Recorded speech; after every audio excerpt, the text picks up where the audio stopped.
As the world looks on with apprehension, the specter of a full-scale war between Iran and Israel in 2025 looms larger than ever. This is not merely a clash between two regional powers. It is a confrontation with the potential to reshape the entire Middle East, disrupt global energy supplies, and test the limits of international diplomacy. Understanding what such a war would look like requires a close examination of the military capabilities, strategies, and geopolitical contexts that define both nations and the volatile region they inhabit. At the heart of the conflict is the stark contrast between Iran and Israel's military and strategic postures. Israel, with a defense budget of approximately $24 billion and an additional $3.8 billion in annual U.S. military aid, has transformed itself into one of the most technologically advanced militaries in the world. The Israeli arsenal boasts F-35 stealth fighters, cutting-edge Merkava Mech-4 tanks, and a multi-layered missile defense network that includes the Iron Dome, David's Sling, and Arrow systems. Israel's intelligence apparatus, renowned for its reach and precision, plays a crucial role in preempting threats and guiding military operations. Iran, on the other hand, operates under the strain of severe economic sanctions, with a defense budget estimated between $10 and $15 billion.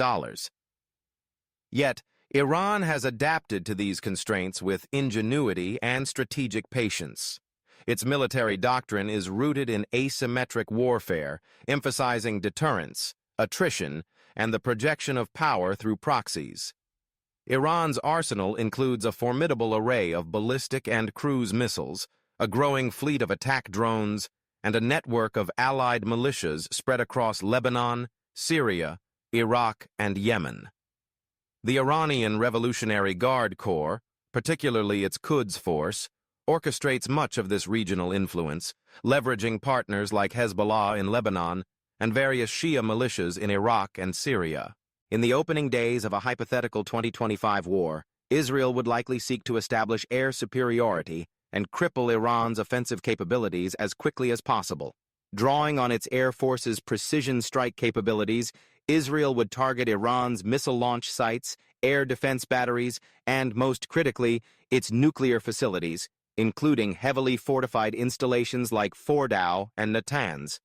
Israeli cyber units would simultaneously launch attacks against Iranian command and control networks, aiming to disrupt military communications and sow confusion among enemy ranks.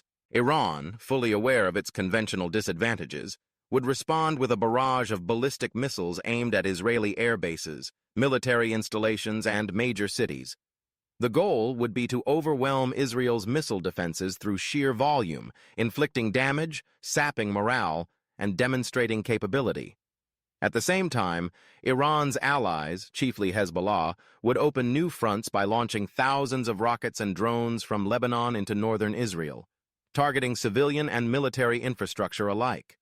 Iranian-backed militias in Syria and Iraq would engage U.S. forces stationed in the region, seeking both to deter American intervention and to widen the conflict.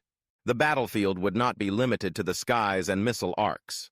Cyber warfare would erupt on an unprecedented scale.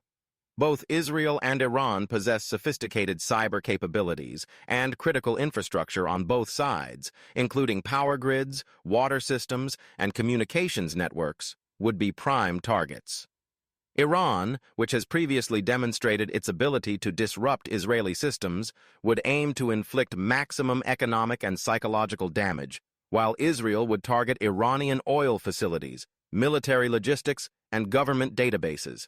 As the conflict escalates, the geography of the Middle East would shape the conduct and consequences of war. The narrow waters of the Strait of Hormuz, through which a quarter of the world's oil and liquefied natural gas shipments pass, would become a flashpoint. Iran has repeatedly threatened to close the strait in the event of war, an act that would send shockwaves through global energy markets. Even the mere threat of such a blockade would cause oil prices to spike, affecting economies far beyond the region. The humanitarian cost would be immense. Civilian populations in Israel would face waves of missile and drone attacks, forcing millions into shelters and disrupting daily life. In Iran, Israeli airstrikes would threaten both military and dual-use infrastructure, with the risk of civilian casualties and displacement. The specter of nuclear escalation, while remote, would hang over every exchange, given the centrality of Iran's nuclear program to Israeli strategic calculations. Diplomatic efforts would struggle to keep pace with the speed and ferocity of the conflict. Regional actors such as Turkey would call for an immediate ceasefire, seeking to prevent a broader conflagration. The United States, with forces under fire in Iraq and Syria and vital interests in the free flow of energy, would face immense pressure to intervene, either to support Israel or to prevent the conflict from spiraling out of control. Russia and China, too, would weigh their interests, potentially offering diplomatic cover or support to Iran. Proxy warfare would become a defining feature of the conflict. Hezbollah's vast arsenal, now numbering over 150,000 rockets, would be unleashed on Israel's north, while Iranian-backed groups in Iraq and Syria would attempt to tie down Israeli and U.S. forces in a multi-front struggle.